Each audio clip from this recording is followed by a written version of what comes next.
And I think if anything, what's funny about this and what occurs to me is that Tess Holliday and people of her ilk, they're basically like, let's accept people at any size. And this is the whole argument. And so they will change, similar to the, you know, the gender discussion, all that, they will change definitions to accommodate their life experience, not predicated on what's actually true, but what they're actually experiencing. What they want. And what occurs to me is that these people run around going, obesity's great. Yes, let's accept people for how they look. When in reality, how many bloody issues has Tess Holliday come out with since she became a supermodel?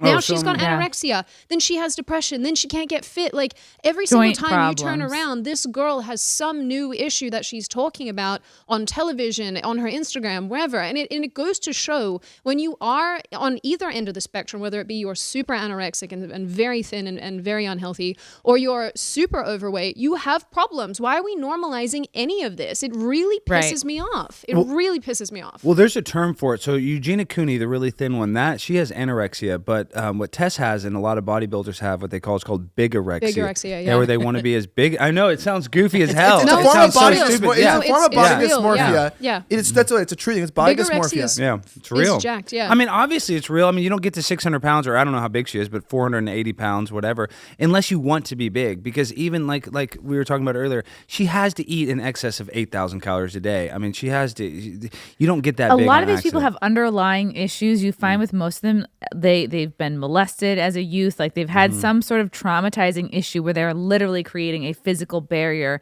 between themselves and the pain. Or like if this was, you know, like usually it is like sexual abuse, and they're like, well, I'm gonna consciously or subconsciously make sure this doesn't happen again by literally separating myself like with a blanket of fat. Do you think that's what it is? I think that's a lot of it. I know I have a couple girlfriends who are like pretty big, and like they have that in common. So that's really interesting. Do they know that's why they're doing it, or do you think it's sort of just like I think it depends like how self-aware you are. Yeah. You know, if you look into it, maybe start going to therapy if you're like if you're self-aware. Most Americans, like you were saying, have this problem with food. There's two problems with it, like you were saying. Number one, food is a vice. People forget with the 7 deadly sins, and this is why I think Christians do themselves a disservice. And I've brought this up not because I'm a perfect guy, not because I haven't made any mistakes. I'm a very, very flawed individual. I just always found it funny that the Christian church today ordains some deadly sins and not others. So you could be a morbidly obese pastor and throw a potluck that everyone's fat and dying and taking insulin shots, and that's God blessing. But if someone were to drink a beer at the potluck, that's mortifying to hell. Meaning, like, it's like you're obese. Now, I'm not judging your obesity because we all have our own struggles. But obesity has been accepted in American culture, in Christianity and religion, as being an acceptable part of life. It goes against God's original design of the Imago Dei, of in his image. It goes against his spirit of self-control. It goes against the warnings against sin.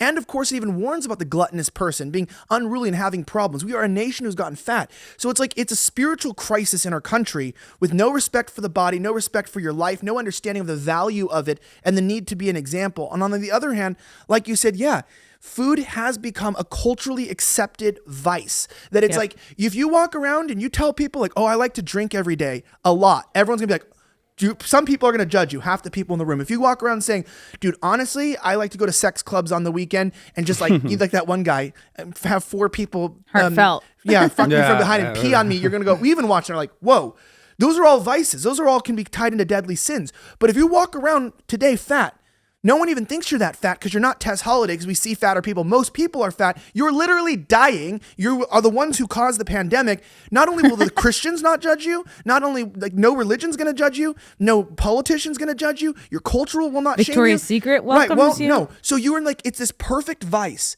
and it's the most deadly vice in the world right now, or specifically the Western world, specifically America. There is no more deadly vice in this country than obesity, than this inability to control what you consume. And that's not just calories, that's quality, content of what you eat.